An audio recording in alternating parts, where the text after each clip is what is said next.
Good morning, everyone. If I can have you grab your seats, we are going to get going. So welcome to the start of another academic year and the 31st Convocation for Salt Lake Community College. It is a pleasure to see you all here. Thank you for joining us.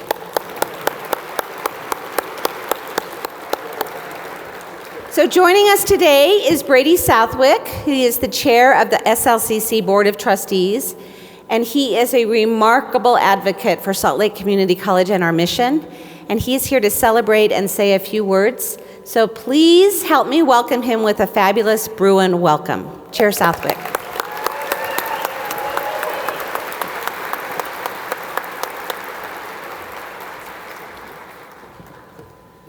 Hey, thank you. Welcome, and happy 75 years for Salt Lake Community College. I'm really pleased to be part of this remarkable institution, and I appreciate the opportunity to be here today.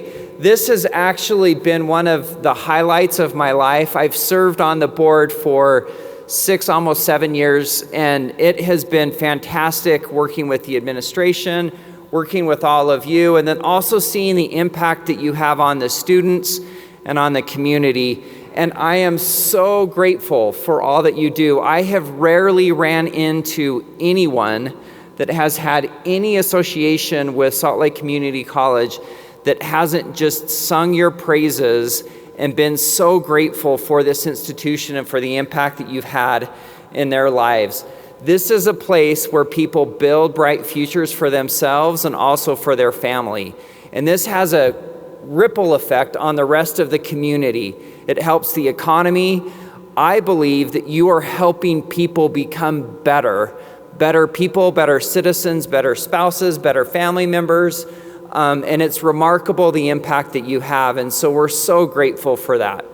As we start off this new academic year with today's convocation address, as is customary, we will begin with the reading of the Salt Lake Community College land acknowledgement.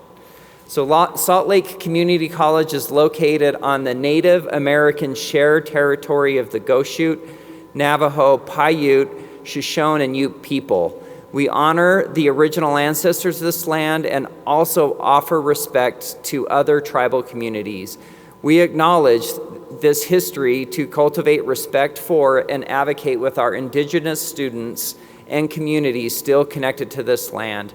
Again, let me just say thank you for all that you've done, all that you're doing, and for this upcoming year. You'll continue to have a big impact on people's lives, and we're so grateful for that, and that is all. So thank you.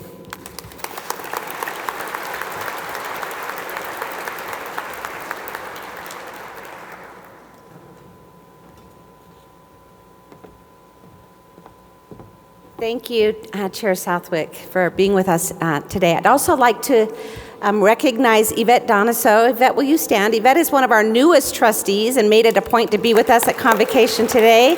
So thank you to Yvette. We have a wonderful, remarkably strong board of trustees who really believes in our mission. And whether you ever think you'll ever be in a room with the board of trustees, you need to know that their impact is really important to us. And they do a great job of helping advocate and champion Salt Lake Community College. So as Chair Southwick just reminded us, in just a few short weeks, we will be celebrating the official 75th anniversary of Salt Lake Community College. And given this milestone, this year's convocation theme is then and now. As we showcase what's to come this year and bring everyone up to speed, we're also going to take a moment to link our current efforts to the past. We will be looking back on the path we've traveled, starting from our first days as Salt Lake Area Vocational School, and we'll hear more about the direction we will take together as we continue this important journey. So let's start with a video showcasing our past 7.5 decades as one of Utah's most influential institutions of higher learning.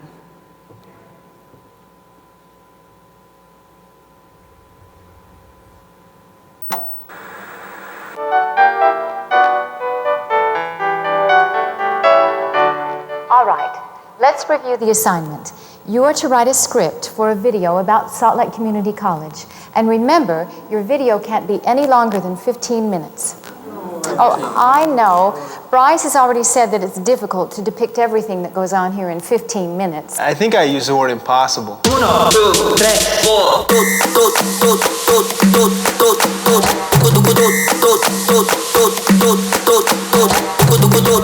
For these people and thousands like them, Salt Lake Trade Tech today assumes a vital part in preparing them to join the ranks of skilled craftsmen and technicians.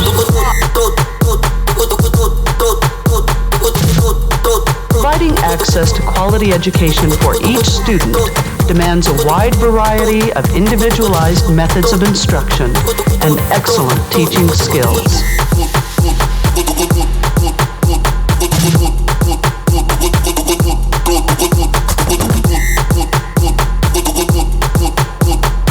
For generations, a single idea has held us together. Community. It has not just been part of our name, it has defined who we are and what we put first. You.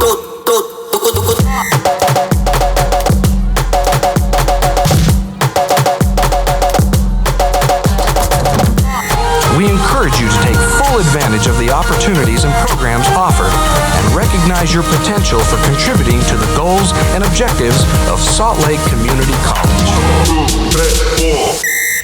Can you summarize SLCC in one sentence?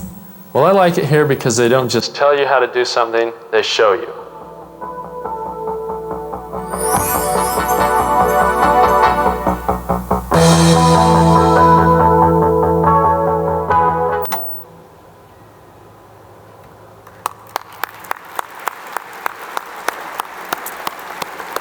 So for our student leaders, let me just describe. That was a television at the end, and that was a phone. That thing with the cord, that was a phone. Okay, just so we're all on the same page. Thank you to Matt Whitaker and everyone in institutional marketing for creating that great piece. As many of you know, we also have a tradition of starting off the year with a poem by the Salt Lake Community College Poet Laureate. The position of a poet laureate is just one of the many things that makes us unique at SLCC, and I'm pleased to introduce our newest poet laureate, Brenda Siskowski, who will serve in this role through 2025. Brenda is an assistant professor of English on our Redwood campus. Her poems and award-winning essays have appeared widely in print and online journals, including the Colorado Review, the New England Review, and Poetry Daily, among others. In keeping with our then and now theme, we're going to do something a little different for this year's poetry presentation. We're going to hear two poems. The first was written by noted author, poet, teacher, and supporter of SLCC, Emmylou Thane, for whom our Thane Center is named. If you don't know, the Thane Center for Student Life, Leadership, and Community Engagement debuted in 1994 and encourages both students and employees to build community through service and compassion. Emmylou's history and legacy is rich. She is the author of 13 books, including poetry, fiction, essays, and travel stories, and she was widely anthologized and recognized internationally for her focus on kinship and peace. Her words to the hymn, "Where Can I Turn for Peace?" have been translated into dozens of languages and broadly recorded, as have her poems about the war and environment.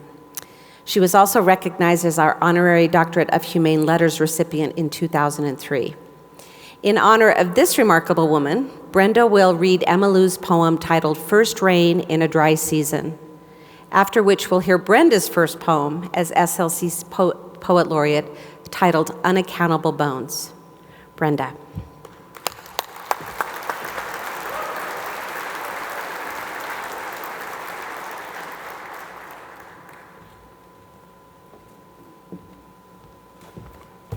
So, welcome. I just want to say, first of all, that it is an immense honor for me to represent Salt Lake Community College in a way that's very close to my heart. I'm very grateful for that. And I'm also grateful to President Huftelin because she already explained and gave a bio on Emma Luthane, so I can skip that part. I will read Emma Luthane's poem first, as stated, and then I just wanted to explain just a little bit about the poem that I wrote. I was thinking about the theme, then and now.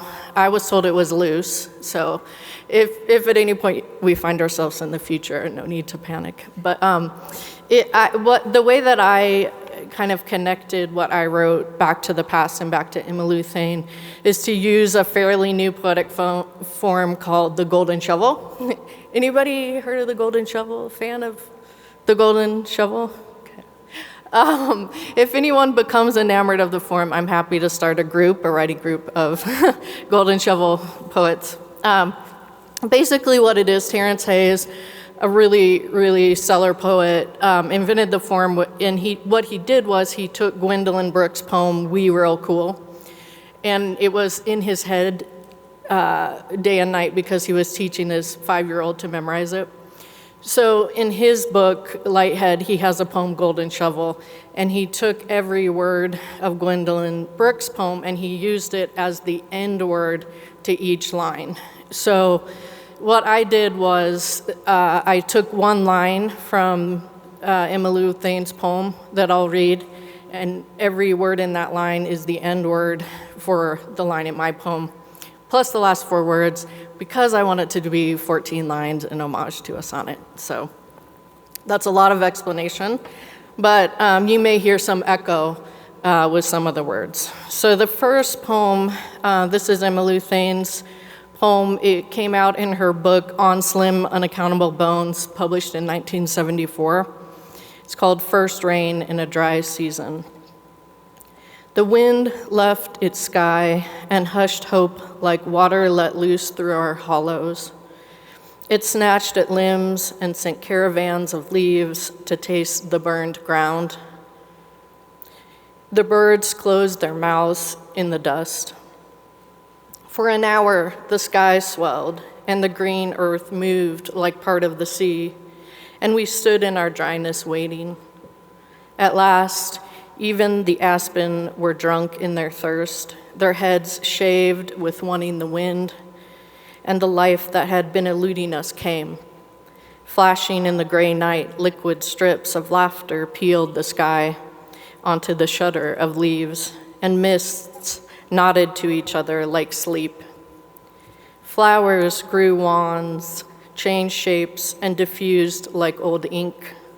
The rain started to come forever, and there was no place left for expecting. So when it all began to fall upward, surprising us touch, stretching itself back into silence, and pulling the trees with it, we hung here by our soft hair, moving gently, dripping fine green shoots. And this one, this is my poem called Unaccountable Bones, which is taken from the title of her book. And it has an epigraph from Carl Sandburg, and that is, poetry is the synthesis of hyacinths and biscuits. Blue hyacinth. Sincerity is no longer avowed in the language of flowers, floriography preserved in old books like faded cursive. We grew wary, didn't we, of such convoluted devices. Plastic wands corked on cloth tulips, the past quicksilver spell exchanged for illusions of constancy. A metamorphic present reshapes the old continents. Purple conjunction of hyacinth and biscuit. Some wild collisions aren't meant to be diffused. That's metaphor's truth. Who doubts a tinned sardine is like a fresh tattoo? Smoked silver relics scoured of the old tarnish, flat eyes opening to needle. Packed brine is the blue ink sewing its burning thread into skin. Oil or sweat dripping onto the clean table. each spine fanned in the tail fin, fine as an eyelash. An art of sincerity preserved in the green pond, brimming with koi, a convolution of bamboo shoots. Thank you very much.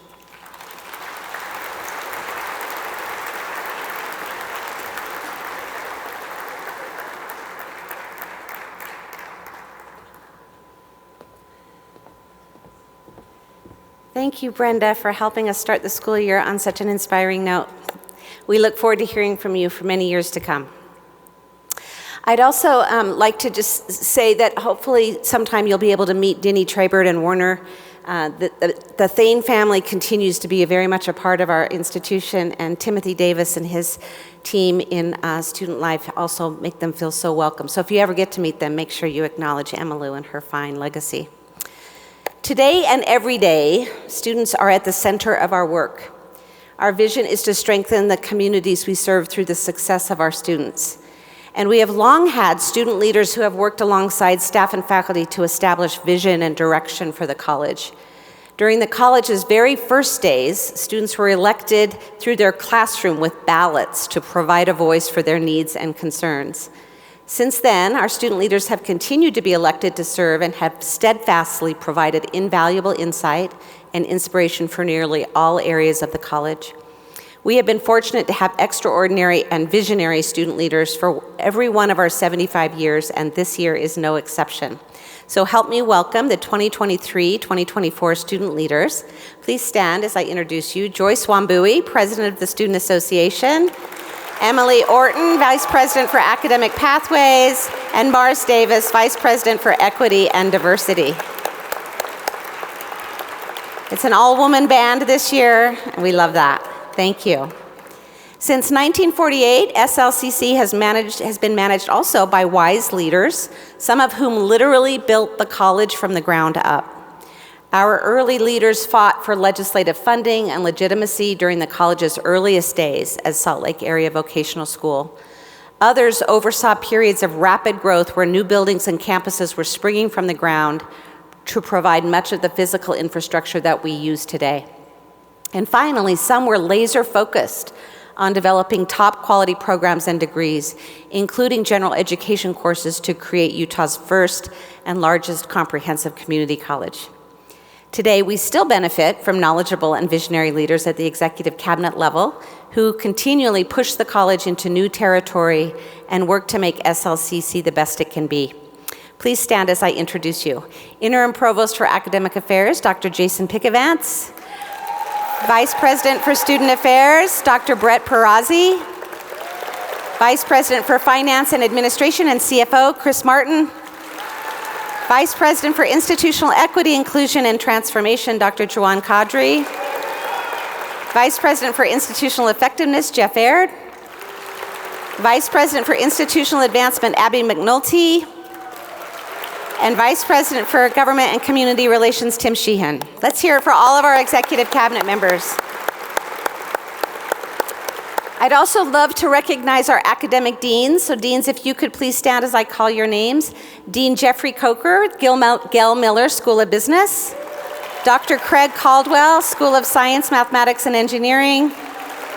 Dr. Roderick Land, School of Humanities and Social Sciences. Dr. Jennifer Saunders, School of Technical and Professional Specialties and Salt Lake Technical College. Richard Scott, School of Arts, Communication, and Media. And Dr. Robert Pettit, School of Health Sciences. Thank you, deans, for all that you do for our students, faculty. Thank you so much. I also want to recognize this year's faculty and staff leaders, so please stand when I introduce you. Kristen Taylor, our Faculty Association President. Adam Dastrup, our Faculty Senate President. And Brandy Mayer, our Staff Association President. Please help me thank them for their leadership. Now it's your turn. If this is your first SLCC Convocation, please stand so that we can welcome you to our institution. Woo! Thank you. That's fabulous. We have some very new community members. Please introduce yourself to them, make them feel welcome, and thank you for being with us on this great day. So each year I select a quote that serves as our guide for the work that we're going to do together throughout the year. The quote, as many of you know, is also carved into the respective stones on various campuses to hopefully inspire and motivate employees and students alike. This year's quote is from American naturalist and writer John Burroughs. John Burroughs was first and foremost a farmer, but he grew to be a trusted and sought out naturalist and essayist. And he's credited with inventing the first nature essay. He also famously said, "Leap and the net will appear." I'm guessing most of us have some experience with this. At some time in our lives, we have taken leaps of faith. I'm seeing head nods, so this is a good thing.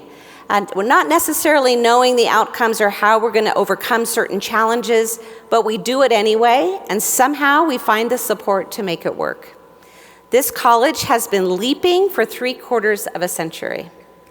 Many times, leaders were unsure if the institution would survive its troubles, but with support and trusted employees working collaboratively, we are still here, stronger than ever.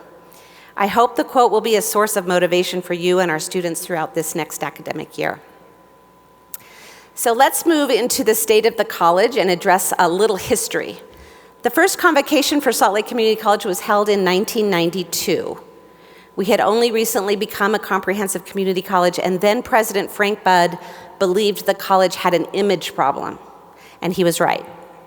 Some areas of campus still had signs that read Utah Technical College. Some departments continued to use UTC letterhead long after the institution had become SLCC. So to help affirm and codify the school's status as a community college, President Budd began this tradition of convocation to kick off each academic year. The theme for that year was that SLCC was a true community college, serving Utah with technical, transfer, and community-oriented education. Our first convocation included a parade, music, and a visit from former Utah Governor Norm Bangerter. President Budd also gave a State of the College address, a tradition we continue today. For years, we have had the mission of helping students learn skills for a successful career and upward mobility, and we've been helping students successfully transfer toward a 4-year degree and beyond. SLCC can trace its roots to the establishment of the GI Bill, which provided educational assistance to veterans who were coming home from World War II. The bill also helped grow America's middle class during a recession that occurred immediately after the war. And on that first day, we welcomed 246 students, most of whom were veterans. The school's motto was learn to earn, learn to live. It's got a little ring to it, doesn't it? Salt Lake Area Vocational School offered 16 programs, some of which are no longer relevant. That makes sense. But many we still teach in some form with the benefit of more advanced curriculum and equipment. The programs we still include welding, fashion design, culinary arts, auto mechanics, and nursing. For most of our history, we've served as Utah's premier technical college, and early on we were required to have at least 75% of all of our courses be technical courses. But in 1987, the state legislature officially changed our mission to be a comprehensive community college, a decision that was considered very controversial at the time. As an institution, we've actually grown into our own, providing education and training to millions of students who've gained the skills and knowledge needed to build prosperity for themselves and their families. So to give you an idea of how far we've come, consider the following stats. We've grown from 16 programs to 190 programs. Probably too many, but we're working on that. At our first commencement ceremony in 1949, we honored 9 graduates. Can you imagine 9 graduates in the Maverick Center? That would be great. Last May, we joyfully sent off 3,089 graduates, 237 who were nursing students. In the late 40s, there was a critical nursing shortage, and SLCC played an important role in training healthcare workers. Does that sound familiar? We still play an essential role in training nurses and other healthcare workers, as the demand for these professionals has never, ever been as strong. And just as we did on our opening day, SLCC still provides Utah students with training in skilled trades through Salt Lake Technical College and the School for Professional and Technical Specialties. In addition to our 75th anniversary, we achieved a few other milestones this year. The Larry H. and Gail Miller Family Foundation generously bestowed $10 million to reshape and remake our business building and business college programs. We opened our Harriman campus with our good partners at University of Utah. And most notably, we are bringing the college's first ever comprehensive fundraising campaign to a very successful conclusion. In 2017, we set the ambitious goal of raising $40 million by our 75th birthday. As of today, we have smashed that goal, and our development department and many of you have helped us raise $50.1 million.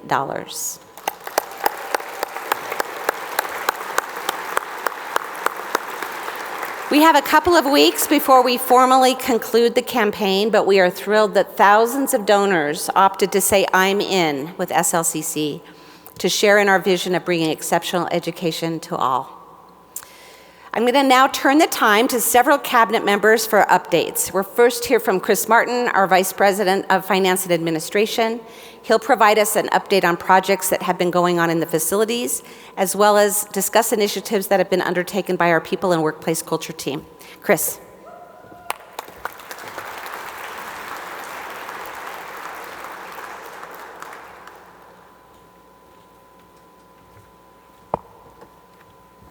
Good morning.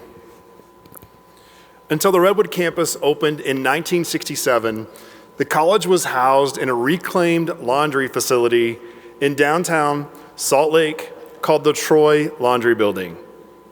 The building was a mere 76,315 square feet, and eventually the building became inadequate for all of our needs. Today, Salt Lake Community College has 9 campuses, totaling 2,599,166 square feet. But from the beginning, SLCC has benefited from exceptionally talented and hardworking employees in facilities. The members of our current facilities team do truly fantastic work.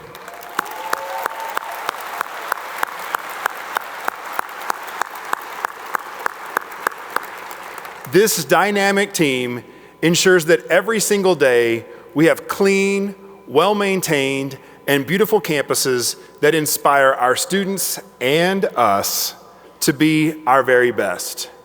They also oversee the construction and remodeling of buildings, which ultimately allows us to bring the transformative power of education to more people all across the Salt Lake Valley. Facilities has led several high-profile construction projects this year, including, as we just heard, the Harriman campus. And for many of us, it's been fun to watch the development of the new technical art building taking place here on the Redwood campus. They also have a few other really exciting projects underway, including the South City campus, which will soon see a state-of-the-art virtual production studio. This brand new technology will allow students to virtually film from exciting locales without even needing to travel. Some of us will be using this space for vacations. What's more is this technology is quickly becoming the industry standard, but it is not yet taught at many colleges across the United States. In fact, SLCC is the first college in Utah to offer students direct training with this exciting new technology. Recent growth in our surgical tech program has made it necessary for us to build a new facility. Tomorrow, students will begin using this new space. Surgical technicians are in high demand locally, so having a modern learning facility with the latest technology is essential for student success.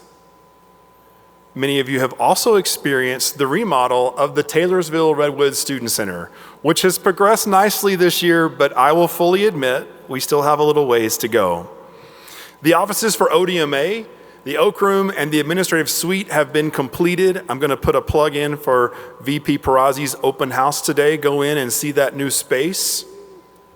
However, we have some major work, like the replacement of the HVAC system for the Student Center that's continuing this fall break. We also have officially moved our downtown space at Library Square and relocated the Fashion Institute to South City. Later this fall, the Alder Amphitheater will undergo a major transformation. Since this space hosts many student events, we conducted a survey of over 250 students asking for feedback on design, and this exciting new project is expected to be completed by 2025. Throughout the summer, the Larry H. and Gail Miller Family Business Building has been in the design phase, and the construction bidding process is actually taking place right now. Upon completion, this building will feature an expanded auditorium, a business incubator, modernized classrooms, and a glass atrium that will serve as a gathering and event space. This is just a very small sampling of the projects overseen by our colleagues in facilities. In all, currently, our facilities team is managing over 100 projects, big and small, across all SLCC locations. Let's thank them for their tireless work and for all they do to make SLCC a beautiful, safe, inclusive place that is welcoming for all.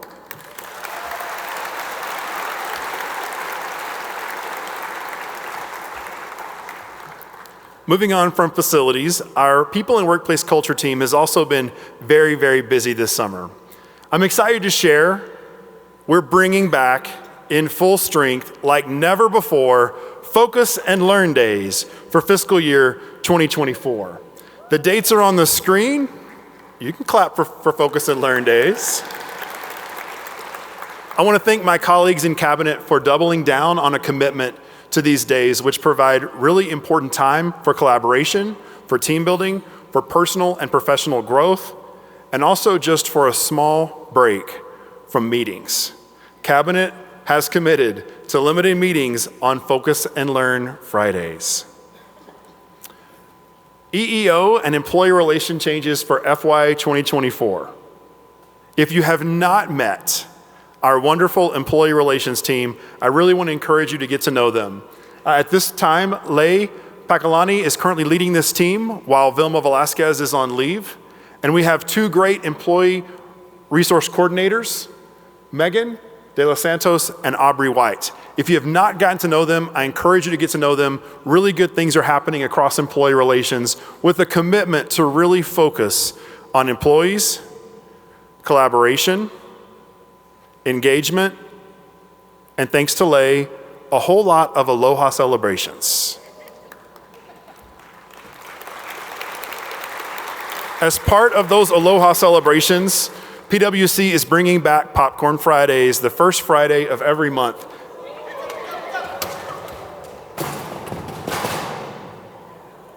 I told you PwC was full of exciting things this year. So Popcorn Fridays are coming back. Encourage you to join the PwC team the first Friday of every month. We're also really focusing this year on employee resource groups. So who's a member of an employee resource group? We've got some hands up. Thank you for being committed to community across Salt Lake Community College.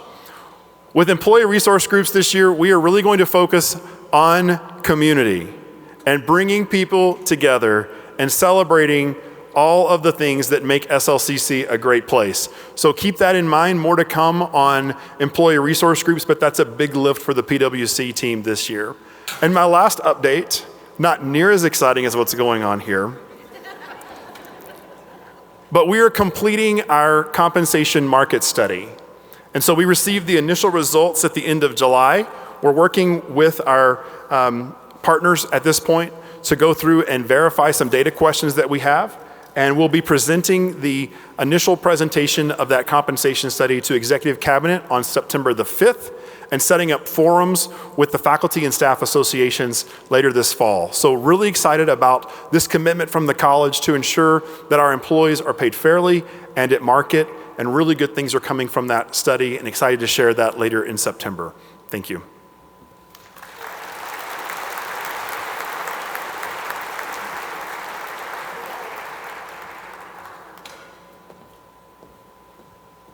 Thank you, Chris. Next, we're going to hear a little bit more about our efforts in equity, diversity, and inclusion. But I want to just talk to you a little bit of the history there. Today's EDI initiatives are actually part of a very long legacy of inclusion at the college. As the state's most diverse higher education institution, we are often ahead of the curve when it comes to inclusion programs. For example, the college established its first gay-straight alliance club, which was called Coloring Outside the Lines, in the late 90s. This organization was a precursor to today's Queer Student Association and advocated for what is now our Gender and Sexuality Student Resource Center. And as the demographics of the community have shifted, SLCC has made it a priority for every student and employee population to reflect, to see themselves, and for us to reflect those changes. This shift actually started in the early 2000s when President Budd, focusing on recruited faculty and staff from diverse populations, saying, if we're a community college, we need to reflect, at some extent, the community that we are serving. He actually set up the first President's Diversity Committee, which hosted SLCC's first ever diversity conference, which was designed to identify ways to make the college a welcoming place for everyone. So fast forward today, where Dr. Juan Kadri is leading some truly transformative work that improves equity on campus. Part of her charge is encouraging everyone at the college, faculty, staff, and students, to consider inclusion and equity in our everyday tasks. So please help me welcome Dr. Kadri to the stage.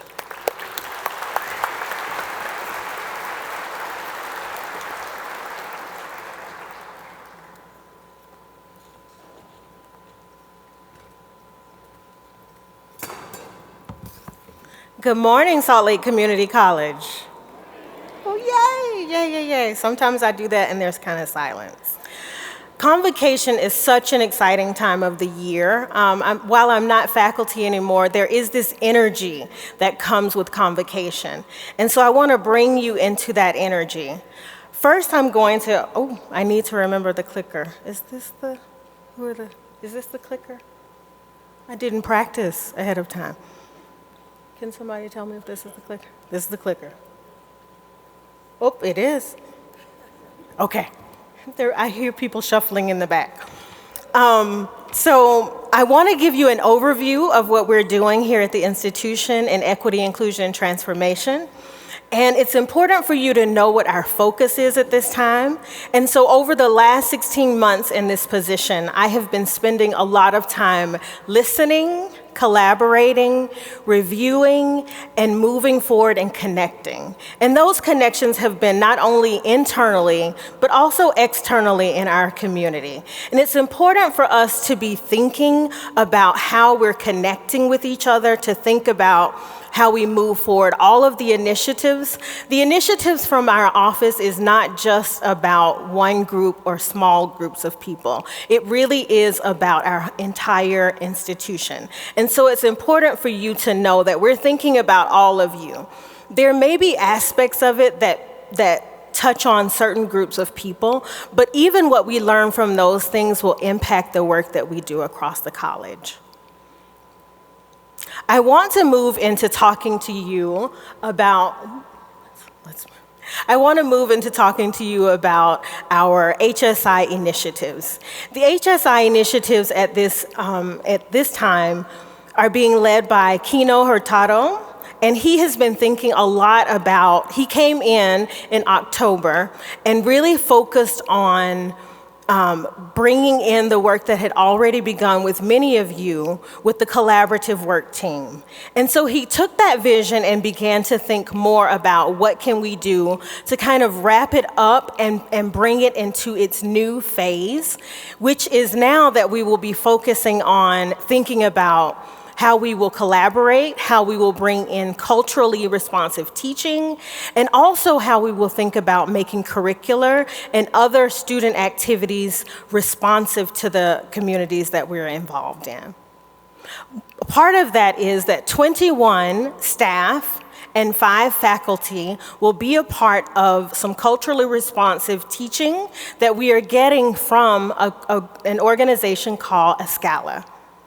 Escala stands for scaling, and that means that is actually what we will be doing as partners. We will be scaling and climbing to think about how we are not just serving students, but we are actually we're not just enrolling students, but we're actually serving students.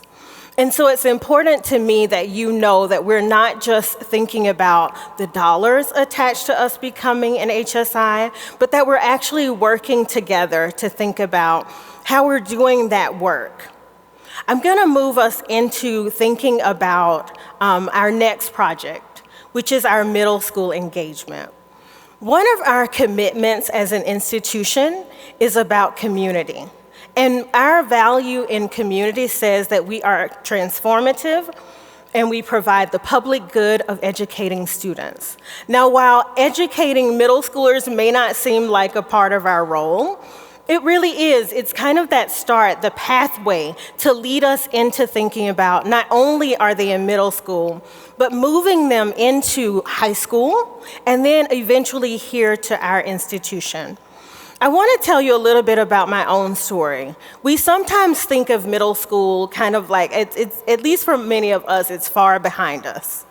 But middle school, in my mind, if I think about my own experience, middle school was the time when I saw my friends starting to get into trouble. I had friends that were going to juvenile. I had friends that got pregnant. We had lots of kind of transitions in our family. And so making sure that we're thinking about that and really encouraging students at that age to really see themselves as a part of the community and not just something kind of separate. And with middle schoolers, it's not just that the middle schoolers are engaged, but we are also engaging their families because we really need them to be a part of the programming that we're doing. We have a coordinator that's in Glendale. She actually comes from that community. And so she's working with the Glendale Middle School. She's also working with the Glendale Community Center. Her name is Itzel Bano Navos. I think I said that backwards. Itzel Nava Banos. And the work that she's doing is so important. She's done some creative things like bringing families in to do cooking. They have a garden. She's done some community events in there. And recently, I'm going to switch a little bit and talk about our new middle school director. His name is Kim Perko. Kim Perko, will you give us a little wave? So Ken recently did kind of a big project he's only been here a month. And maybe I'm not supposed to say this, but he recently wore the Bruin suit to go to an event that they had. So we are all in, the middle schoolers, we're really excited to get to see him. And so one of the things around that is, it's not just middle school in our office. Craig Caldwell's area is doing something, Richard Scott's area is doing something, there's work happening at the mill, and this year we'll be bringing that work together so that we are really thinking about how we are moving that next generation into thinking about the college. The next thing I want to tell you about is our equity-minded policy group. In Cabinet, we've been doing a lot of reviewing of policy. And so we've really wanted to make sure that we have an equity lens that's tied to us being a part of policy work. And that is going to be across all of the divisions. It's not just my area. We wanted to ensure that every area had someone that was a part of that. And I just sent out a letter last week asking people to be a part of that. So if you're here and agreed to be a part of that committee, will you raise your hand or give a wave? Thank you. So that group will really be focused on making sure that they're using an equity lens, that we're providing feedback to originators, that we're creating a template so that people aren't kind of like, what am I supposed to do with policy? We're giving them that template, and we'll also be giving feedback, which we will send to Cabinet to help with those reviews and with our 15-day review processes. I'm going to move us into talking about our statewide DEI convening. So that this is going to be a little bit of a surprise to Denise. She doesn't know I'm going to say this. We were selected to convene an EDI summit here at the college. And the reason we were selected is mostly because of the work we do as an institution, but also for Denise as a leader.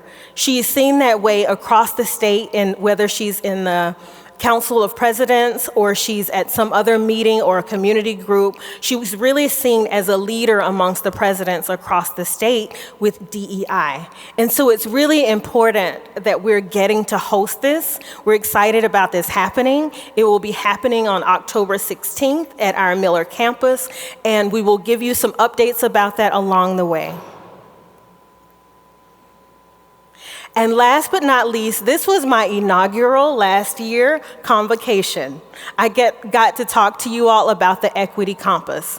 And for those of you that don't know about the Equity Compass is a tool that was redesigned based on something that came from the state, from USHE, the Utah State of Higher Education. They have something called the Equity Lens Framework, and that framework was designed to help our institutions really look at, across the board, how are we thinking about using and being infused with everything we do with equity, diversity, and inclusion. And so I took that, and our team last year came up with a different name. We wanted to call it a compass. And if you know anything about a compass is there to guide you. It doesn't tell you exactly where to go. You have to hold it up and give it direction to know where you're going. So this compass that we will be using is a framework and a tool that will guide us. One of the things that's also important about this that I've been excited about is Cabinet has really taken this on. We heard from you all that sometimes you think that we may not be doing the work, and we have gotten in, feet first, dived in. And the way we did that this year with the compass is that we came together and decided the thing that we would use the compass on is our informed budget process. And I really want to thank Darren. Darren Marshall really took this on and led us through that process. And even as cabinet members, we really looked back to see, okay, we've done this, but what's different this time? And one of the things that you'll know, if you don't know, is different this time is that we actually looked at everything that people put forward. Instead of having vice presidents kind of take things out before it came to cabinet, we looked at everything. And that's the way that we were really thinking about, one of the ways that we're thinking about of how to keep this, keep us active in equity, diversity, and inclusion. And often when we're using money is one of those ways that we forget to think about equity, diversity, and inclusion.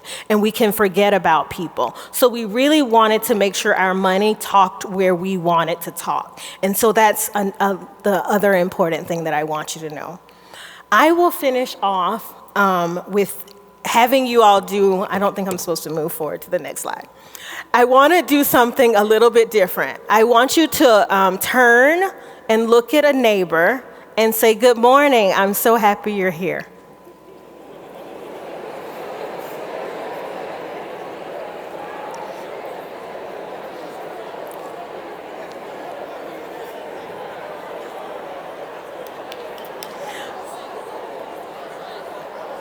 From the sound that I hear from you, you didn't get to greet as many people. I love hearing that energy. I want you to do one more turn to somebody else. It looks like some of you said hi to multiple people. Now I want you to turn to somebody and say, "The work that you do here at Salt Lake Community College matters."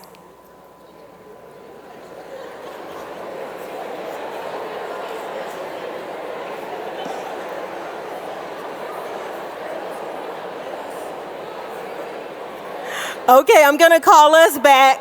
The important part about that is we sometimes forget that the work that's not student-facing is important, and I want you to know that the work that you do here matters. We see you, and we care about you, and we care about the work that you do. Thank you.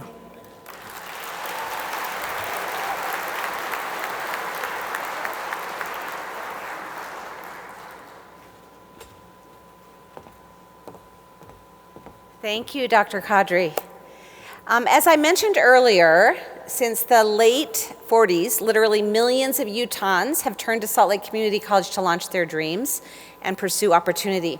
Students have always been our priority, and we are deeply dedicated to education for anyone who wishes to pursue it. So to do this, we've kept the college accessible on all fronts, as you know, by offering flexible classes, geographic access, and affordable tuition and fees. Look at this early advertisement for the college, specifically the Salt Lake Area Vocational School, that goes through the cost of attending. Now that you've seen a preview of the school at work, you may be interested in reviewing the student training costs. This chart presents cost data for both the day and evening programs. Salt Lake Area Vocational School, cost of training. Day school, 9 months. Registration fee, $10. Tuition and fees, $78. Books and supplies, $12.50. Tools, average cost, $37.50. $138 per year. Evening school, registration fee, $3. Tuition per month, $3. Like, why wouldn't you just come to evening school? I mean, duh. That's like so obvious. Work and then come to school at night. Okay. In addition to our quest for affordable access, we also want students to succeed. We can't just have them come, we need to help them get through successfully. And we have several resources and curricular reforms that are designed to increase retention and completion. So to hear us tell us more about student success initiatives are Dr. Brett Perazzi, VP of Student Affairs, and Dr. Jason Pickavance, Interim Provost of Academic Affairs.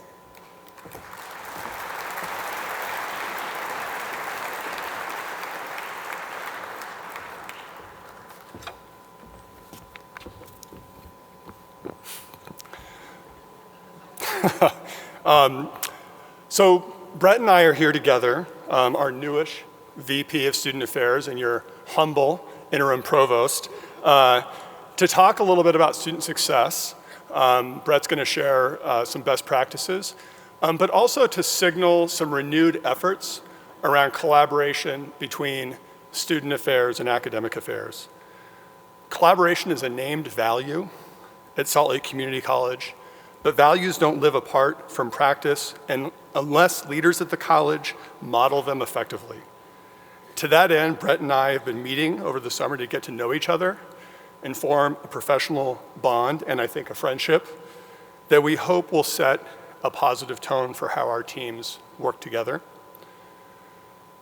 A distinction is sometimes drawn between the official curriculum and the lived curriculum. The official curriculum is syllabi, learning outcomes, assignments, assessments. The lived curriculum describes how students actually experience our courses and our educational pathways. It's perhaps worth drawing a similar distinction between the official mission and what I'll call the lived mission of the college. The official mission you see, I think, on the slide before you. It's supposed to be the next slide, I think. Oh, I'm in charge of this. There we go. Okay. The official mission you see on the slide before you describes the scope of our college's work, and it translates, as Jeff Aird will remind you, into goals and key performance indicators. But underneath the official mission resides the lived mission. And perhaps no better phrase captures that lived mission than student success. In a moment, Brett's going to talk about some key elements of student success, but I know each of us can recall experiences with students that mark that lived mission for us. While we are held accountable to the official mission by external bodies like the Northwest Commission on Colleges and Universities, our accrediting body, we hold ourselves accountable to the lived mission. Those experiences with students serve as a reminder of why we're here in the first place, and they're the experiences that sort of give meaning to our work.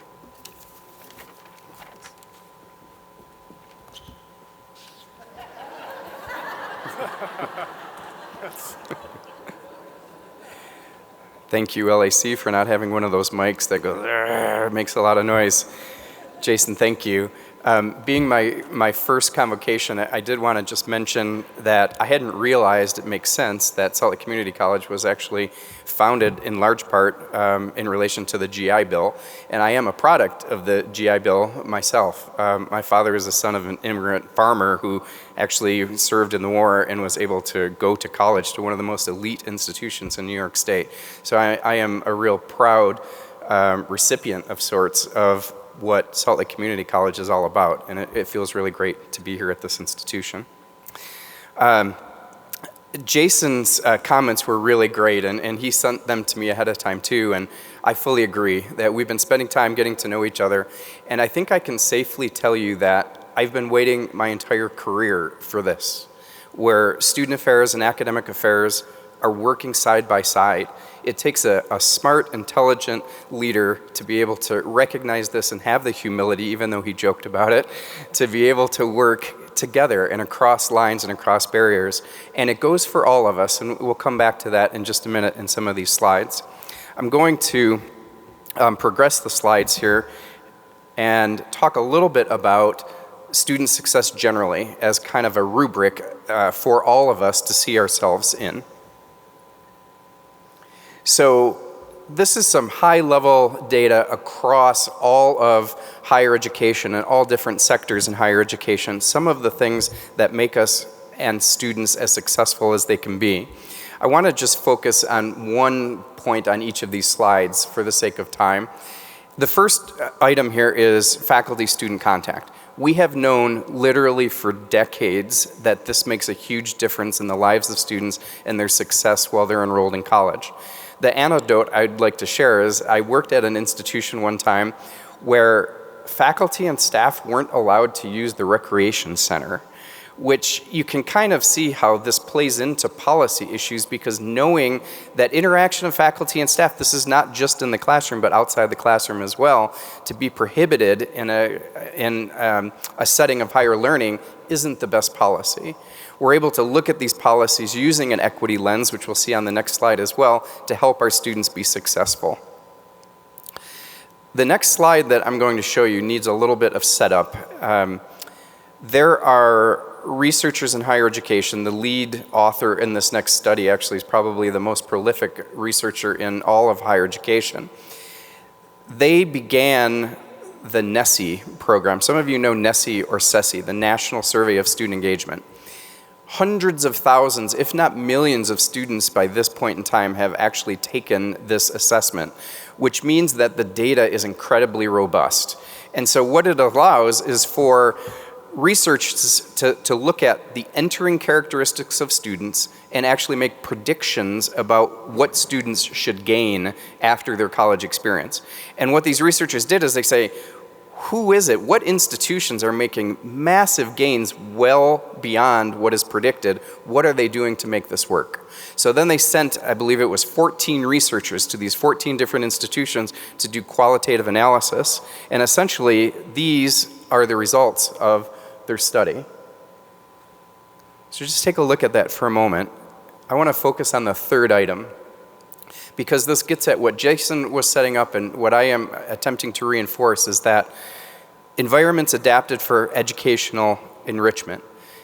We all are a part of that. No matter what we're doing at the college, we are in some way making an effort to help students have the environment and the tools and the resources that they need. No matter what we're doing, a lot of us work behind the scenes, a lot of us are front lines working with students. It makes no difference. We're all creating this environment for student success. There are lots of things that we can do. If we break this down and we utilize the equity lens that has been mentioned a few times already today, we look at some of the data for Salt Lake Community College. Now, I don't think it's too important to know specific lines and things, but the variation is important for us to know. To just take a look at the variation among our students broken down using this equity lens. And this is fall-to-fall retention numbers. And then the next slide, we're looking at completion numbers. And this too is broken down. Beware the lines are different colors on this slide for completion. But if you want to track that, you can kind of have a general sense of where we are in terms of percentages. Jeff, I hope I'm scoring some points here with you on these data items. The last piece is our transition, where we, excuse me, we are doing a little bit better in our transition areas, but it is important. The president started out early in this talk today about the importance of us utilizing data as we move forward with success for our student body. The final slide that I have here kind of sets up what Jason's going to kind of bring us home here with is our student success teams. This is an array of data from the literature and, yes, ChatGPT. I kid you not. I actually used ChatGPT to generate some of these things to see if it matched the literature, and indeed it did. And here's a listing. It's not exhaustive, but the kinds of data points that we can use as we're looking at student success as we go forward. Jason? Shall I?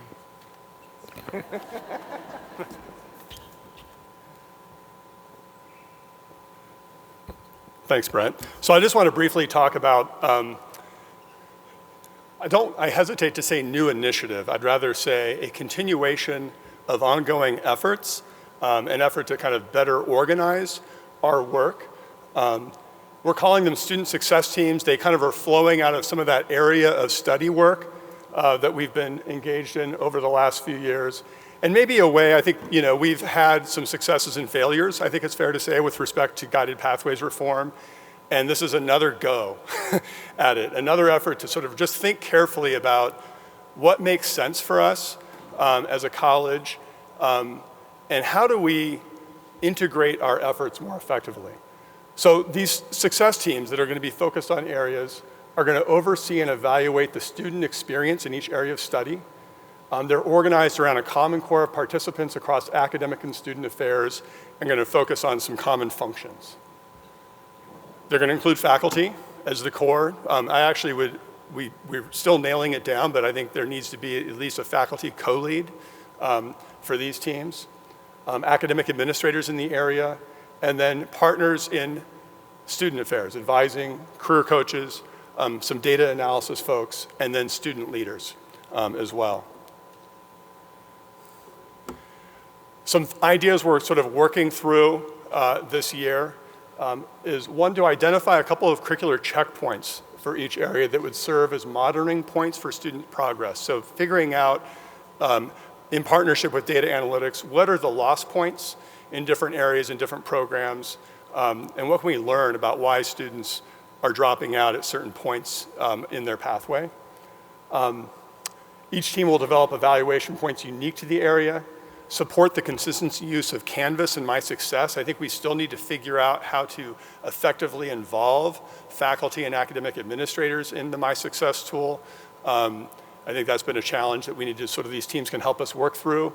And then thinking about the overall experience outside the classroom, thinking about those kind of extra and co-curricular pieces. And that will be forthcoming this fall. And we'll be working with you to kind of build those teams. Each dean I've asked to sort of begin to draft out what it'll look like in their area. And I just want to end with just saying again, it's been great so far working with Brett, and we're really, we want to make an effort this year, again, to have academic and student affairs really kind of collaborate effectively. We're hoping these teams don't serve as yet another new initiative, but a way to actually take lots of duplicative efforts and better organize them in a way that actually kind of moves us forward with some of our goals. Thank you.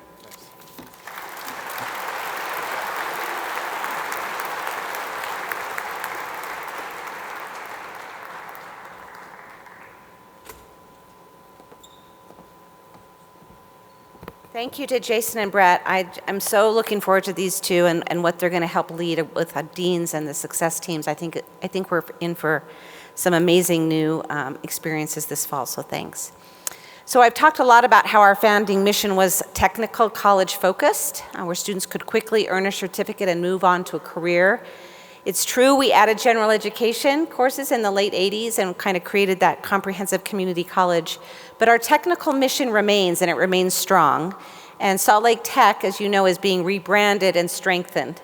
Salt Lake Technical College, as you know, is for students who need the training, they need new skills, and they need them now, just like the student in the early 90s.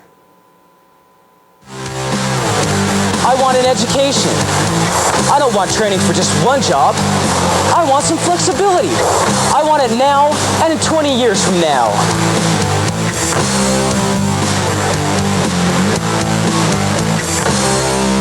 The Automated Systems Technology program at Salt Lake Community College can take you places.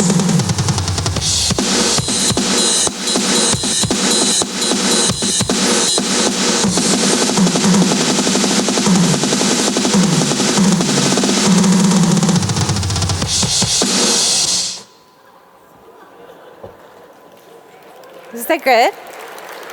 How about the music? What? What was that music? What is that, like Foghat or who? Who can name that band? Anyway, our archivists have been having a blast in the 75th anniversary. They've been uncovering all sorts of cool things. So I'm now pleased to turn some time to Dr. Jennifer Saunders, as you know, is leading our Salt Lake Tech realignment and rebranding, and she's going to update us on changes that are taking place at Salt Lake Technical College. So Jennifer.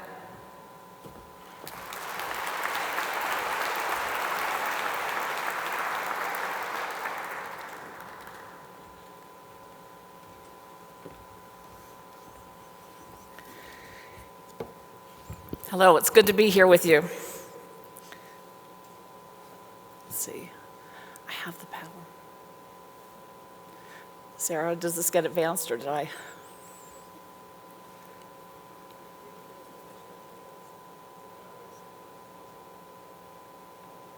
There we go.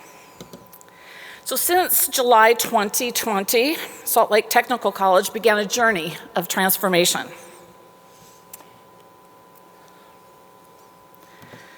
First was the name change. We moved from Salt Lake, the School of Applied Technology became Salt Lake Technical College. The School of Applied Technology and Technical Specialties became the School of Technical and Professional Specialties.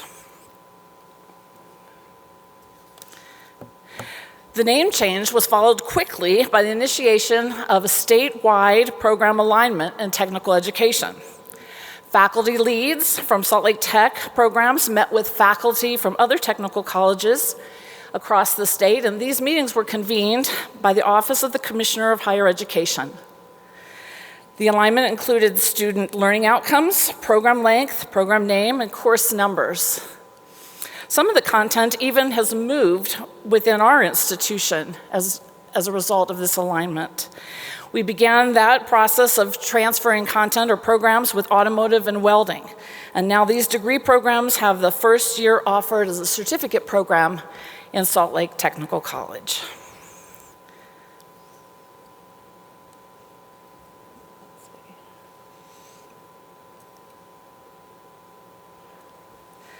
Maybe.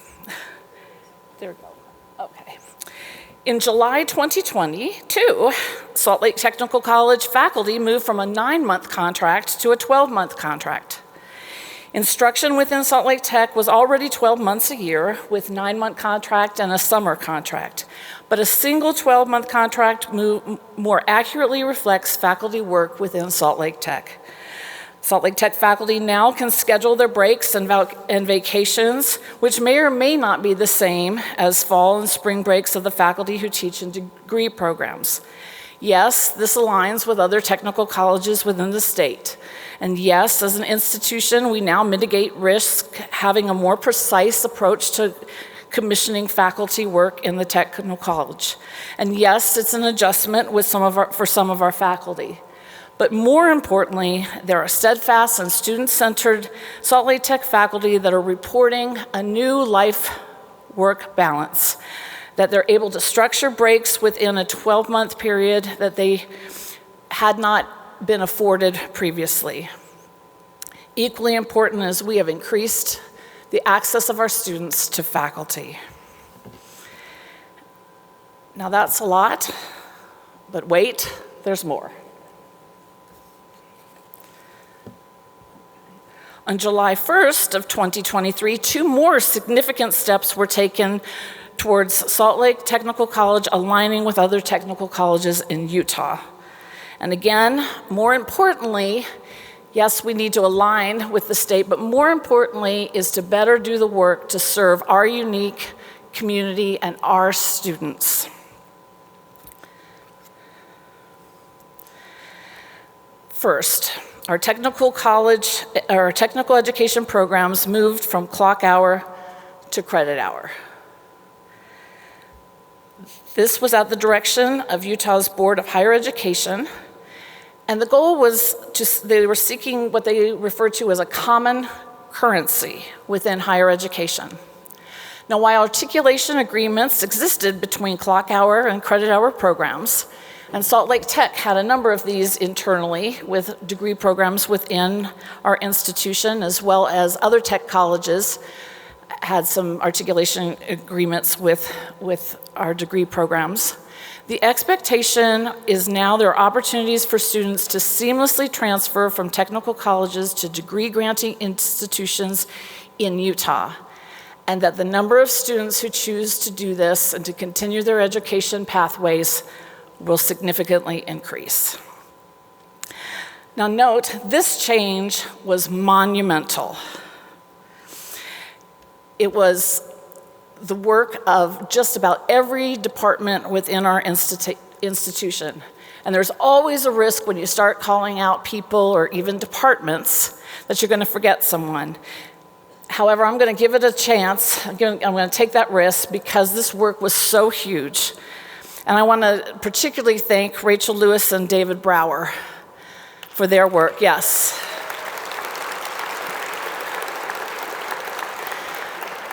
There was a year's worth of planning and careful, methodical strategizing, but there's nothing like when you get to the point where you start the transitions. And this work and this move to credit also really relied on the registrar and the non-credit registration teams. Thanks to the admission teams, thank you to IT, the budget office, financial aid, the bursar's office.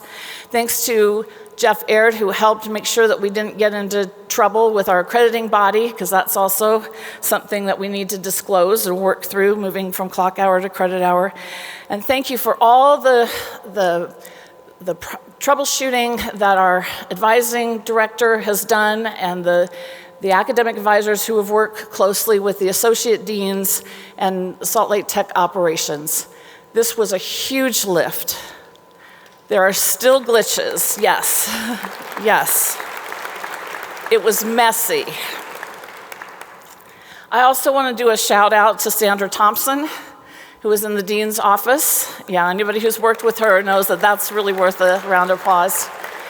In addition to her ever-increasing duties, she essentially ran a switchboard out of our office, answering a number of questions with students. And she is someone who rather than transfers phone calls, she'll put people on hold or take their number and do the research and get back to them. And I appreciate that modeling she does for all of us and her commitment. And she's one of many who have done that. But I thought it was important to acknowledge her work. And yes, there's still more. And one may say I even buried the lead. Also on July 1st of 2023, Salt Lake Community College Division of Workforce and Economic Development merged with Salt Lake Technical College.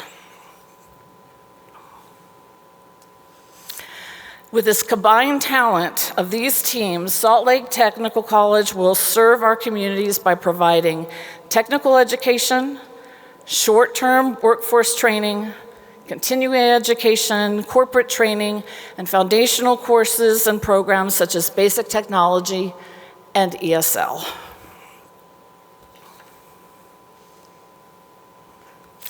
Now, why this reorganization? Anybody who's lived through a reorg knows that there's a lot of work involved. Sometimes there's changing offices. It can be quite disruptive. So why are we doing this work? And I say to this so that we can be more efficient and effective. The new organizational structure is similar to other technical colleges, and you probably recognize that theme, that's been an expectation. But that's not the only reason that we do this work. And there is something very significantly different about how now we are organized in Salt Lake Tech, and that is our capacity to be the flagship technical college in the state. We have the kind of talent within this group that can set the standard and lead the way in technical education and resources to our community, similar to what was initiated and the standard that was set 75 years ago. And why is this so important? Because our public purpose is to help our community thrive. Now, I thought about how I wanted to close these remarks, And I collected a number of stories and have some of my own of how this work has impacted individuals. And as I read through and thought about all the examples I could share from both workforce and Salt Lake Technical College areas, there was lots to choose from. Rather, I want to conclude by sharing an observation. I have worked at Salt Lake Community College for 20 years. 15 years of those have been in workforce training, continuing education, and technical education. I have seen the difference in the lives of individuals. Individuals who take foundational classes in basic tech or ESL and then have the option to move on to a technical program or an academic program. I've seen the power of people who have had careers and have come back to the college to either become licensed K-12 instructors or start some other different career for any number of reasons. Many of whom find themselves need to help their careers or do the work to make sure their careers can last another 5 or 10 years. Gone are the days that we can retire at 65, if you haven't noticed. We deliver customized training. I've seen people advance in their workplace. I've seen budding new or even older kinds of companies that have been able to refresh as they train incumbent workers.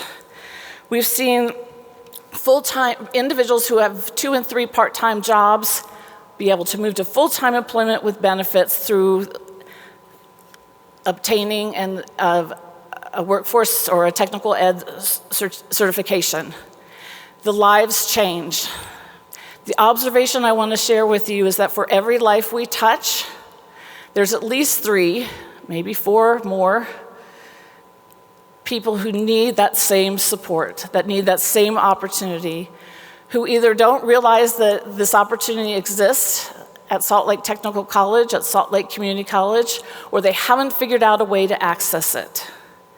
These and these changes that I've just rehearsed for you are designed to increase that access.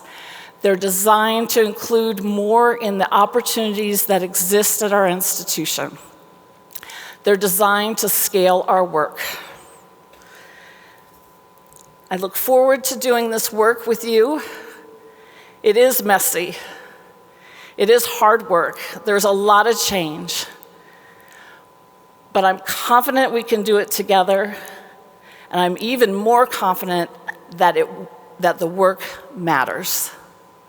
Thank you.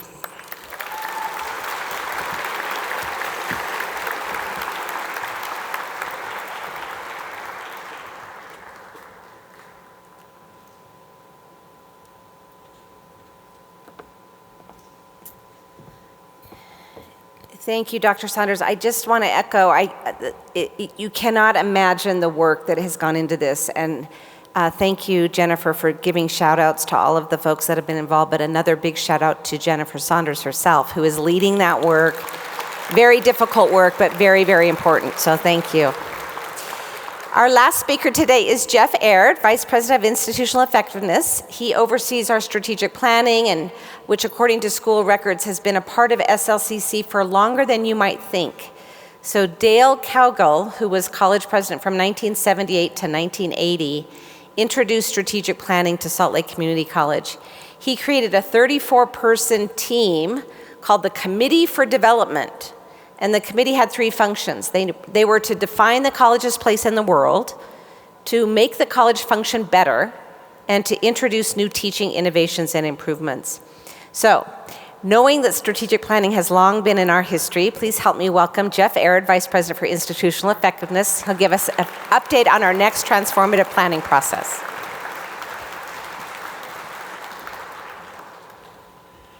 Good morning. Maybe we're past good morning. Okay. Last fall, President Huffdelen created a select committee of your peers to lay the foundation for the next chapter of SLCC. The strategic plan that had guided us from 2016 through 2023 was winding down, and we needed to lay some groundwork for 2024 and beyond. This team comprised of key leaders and 10 members of our college community. They explored our legacy and took on hard questions that face our future. We called this work the Merrick Star Project. Ooh. The Merrick Star, pictured here, is a navigational star that has been used for hundreds of years to guide explorers and travelers, but it carries more significance for us. Merrick's light, that same SLCC blue, traverses roughly 80 million light years to make it to SLCC, to our campus. So the light that emanated from Merrick as we opened our doors 75 years ago will arrive to our campus sometime in the next 3 to 5 years. As we gaze at Merrick and we see the past, as we anticipate its light's arrival by the end of this decade, we prepare for the future. The committee was charged with identifying the most critical factors we must attend to for a prosperous future. This included looking both inside and outside the institution to identify trends, needs, challenges, and opportunities. The team met 7 times throughout the academic year and formed subcommittees to work on specific areas.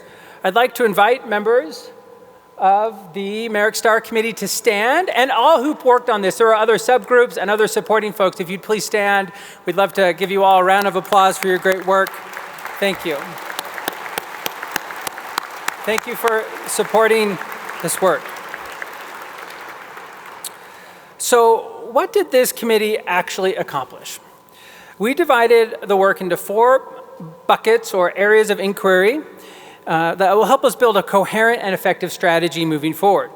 Each area had a specific question and deliverable. So we had our area on story, talent and capacity, big trends, and differentiation and compete. And each one, as I said, had a question. And so we explored these 4 questions. You remember at SLCC 360 last February, we dove deep into these 4 questions and explored them. And the outcomes of this were 4 outcomes. So story, we wanted to have a description of what that story should be for the foundation for the future. For talent and capacities, what are our top organizational strengths that we can build upon to move us forward? The Big Trends Group produced a list of the top 10 factors most likely to impact SLCC over the next 10 years. And finally, the Differentiate and Compete suggested a potential set of differentiators that highlight the value of an SLCC education. So just really, really briefly, we don't have time to go depth today. We will have a larger college-wide meeting in September where we'll release the full report, have discussions, and dig into this more deeply. But I did want to give you a little bit of a preview. The story group worked collaboratively to create a short description of the SLCC story that will serve as the foundation for our future. Effective organizations have an integrated sense of their character that guides its value and decision-making. Author and Professor Jim Collins has written this: truly great organizations understand the difference between what they should never change and what should be open for change, between what is genuinely sacred and what is not.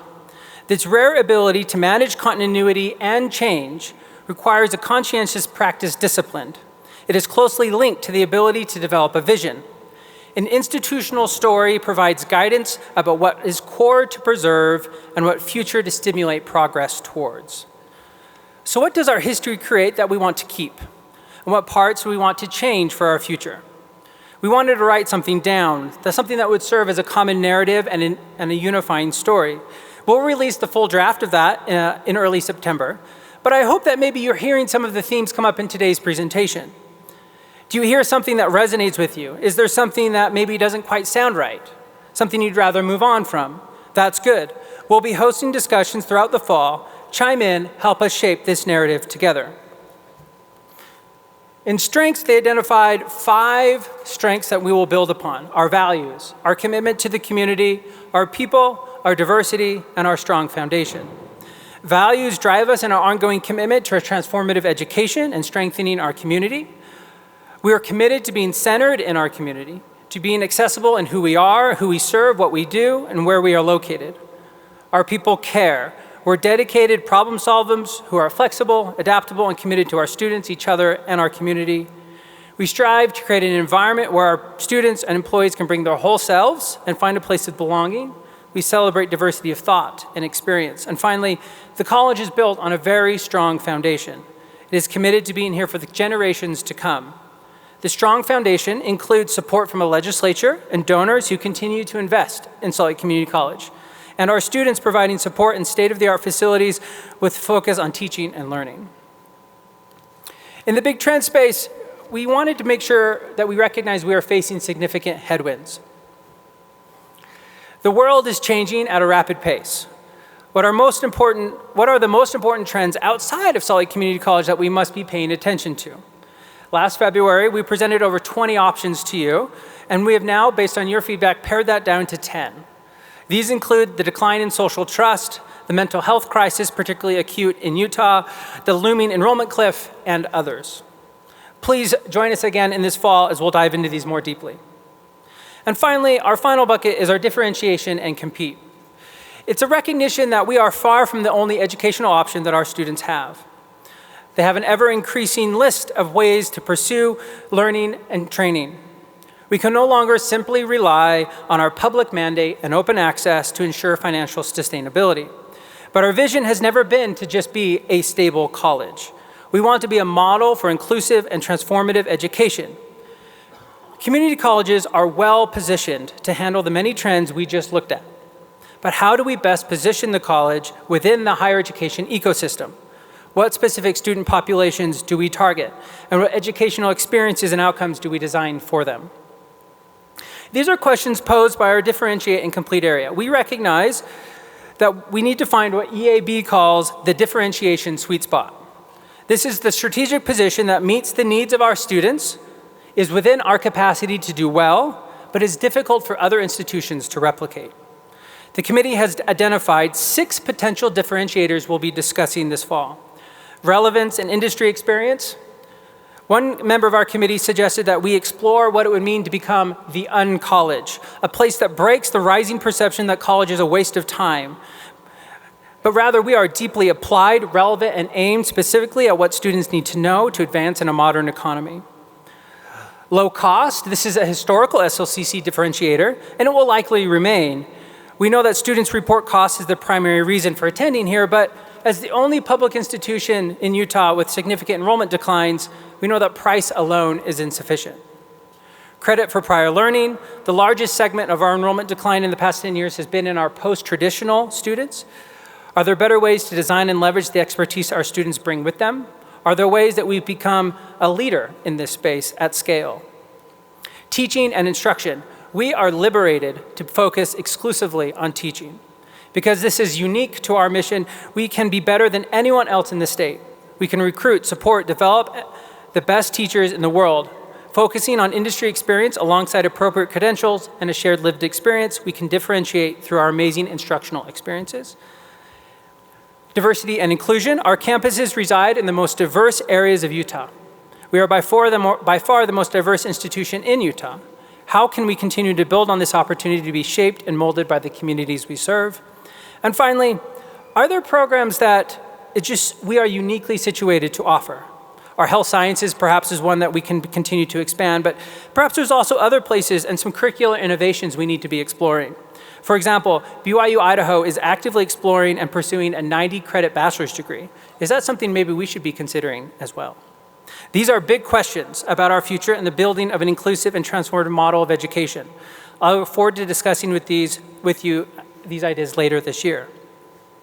But that brings us to the last. So we've laid the groundwork. That was the goal of the committee. So now we ask, so what? What are we going to do with this? The first step is to share out our findings and then discuss them with you. We'll be doing this throughout the fall. Starting in spring, we'll pivot and discuss what specific strategies we are going to employ to build the next strategic plan. We'll culminate all these discussions in the release of a new strategic plan at this very meeting next year. Thank you for your time.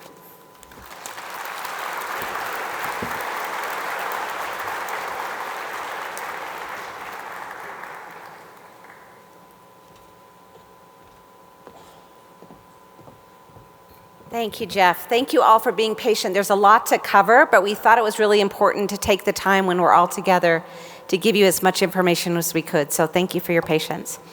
This is, as you can hear, an exciting time at the college, and we are on the cusp of extraordinary things. So please watch for ways that you can participate in these upcoming strategic planning conversations. Those will be announced, and we really want you to come and build on the incredible work of the Merrick Star Committee. So just a few notes before we close. While our official anniversary is September 14th, the college is holding a big birthday party for students, staff, and their families and faculty at this year's Bruin Bash. The Bruin Bash is scheduled for this Friday, August 25th from 5 to midnight, and we'd love for as many of you to come as possible and bring your families. There will be free food and games and entertainment and a short 75th anniversary program. We will also have a nighttime drone light show and music from the band No Limits, which features some of our SLCC alumni. So it promises to be a great evening. Also on September 14th, we will mark our official anniversary with a celebration here at the Taylorsville Redwood campus and smaller celebrations at all of our other sites. So more information about that will be posted in SLCC today, but it will be an anniversary tribute. We're gonna open a time capsule that was seated in the Student Center about 40 years ago. That event will also be live streamed, so if you work at another site, you'll still be able to catch the action. And then after we've opened the time capsule that day, we'll have music and cupcakes at all of our campuses, courtesy of staff and faculty associations. Okay, so I think I have to call a little bit, okay, I'm looking at, it's on? Okay, we're calling audibles. Okay, we have one more detail before we break for the provost meeting, the employee extravaganza, lunch, and our division meeting. So this is where you have to listen really carefully. So our Bruin cheerleaders, give a round of applause for our Bruin cheerleaders. So they have created a special cheer in honor of our 75th anniversary. So this is how this is going to play out. I feel like now I want to say, pretend you were in second grade and you still listen to your teacher. Okay? They're going to close out the session by performing the cheer for us. Immediately after the cheer, the cheerleaders are going to lead everyone to the soccer field where we're going to form the number 75 on the field. Okay, now listen. And then once in place in the 75, we're going to have a drone. Adam, where's Adam? Adam's probably, are you manning the drone? No. Once in place, we're going to have drone and various photographers take pictures, and that's going to be our holiday card this year. So we need everyone to do this and follow instructions. So here are the instructions. Those of you on this side of the LAC, my right, I want you to get up after the cheer. You're going to get up and you're going to go on that very first door where Taylor is raising your hand and Christy, that first door, and you're going to head out and you're going to stay in line. Like a little buddy system, just like go back to second grade, channel it. Get in a line, stay in a line, and walk. Those of you on this side of the arena are going to come to the further door. Raise your hand. Yes, you.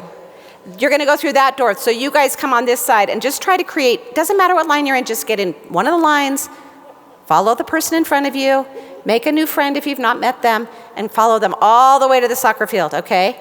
Those on the left are going to create the number 7. Those on the right are going to create the number 5. It's going to work, I promise you. Once you're in place, the drones are going to come up. We're going to take a shot. Listen to the bullhorn. Someone's out there with the bullhorn. This is the hardest part of this day. This will be the hardest thing you'll do all semester, I swear to God. So just dial in, just pay attention, follow the person in front of you, and it'll all be fine, I promise. You'll get to lunch. Those of you that are faculty, do not wander away. You need to come back here. Interim Provost, Jason Pickavance is very concerned that you're going to desert him and head to the food trucks. No, you must not. Second graders don't desert their teacher, they come back. Yes? So those of you come back, okay? You're still in second grade, At the end, you can be an adult again. If you do all of that right, you can be an adult again, okay? So, if you're a member of the staff after the photo, go to the food trucks, have fun, go to the employee extravaganza, learn all about the resources. Faculty, you're gonna grab lunch after the provost session, and then starting at 1:30, we're gonna have division meetings, all the different meetings across campus, right? Are we good? Give me a thumbs up if you got it. Look at those thumbs up. All right, I've never been prouder of being at Salt Lake Community College. You guys are the best. I'm inspired by you, and I'm inspired by my students. And I'm so excited to be in an institution that's been around for 75 years, where dreams have been launched. Second acts take shape, and communities are built. So thank you so much. Let's make this a great year. Now, the Bruins. Come on up, cheerleaders. Are you coming up here?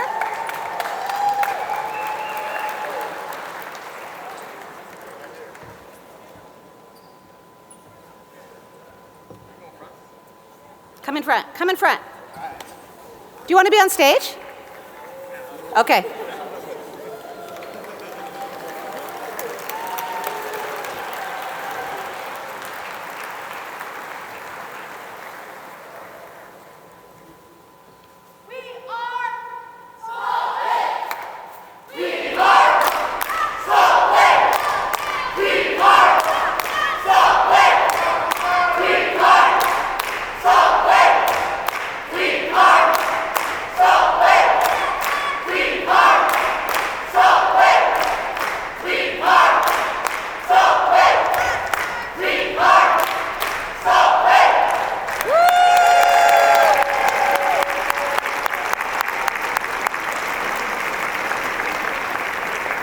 All right, everyone, make sure you get in your line. Thank you, cheerleaders. Thanks for a great year. Let's make it the best. And remember, leap and the net will appear.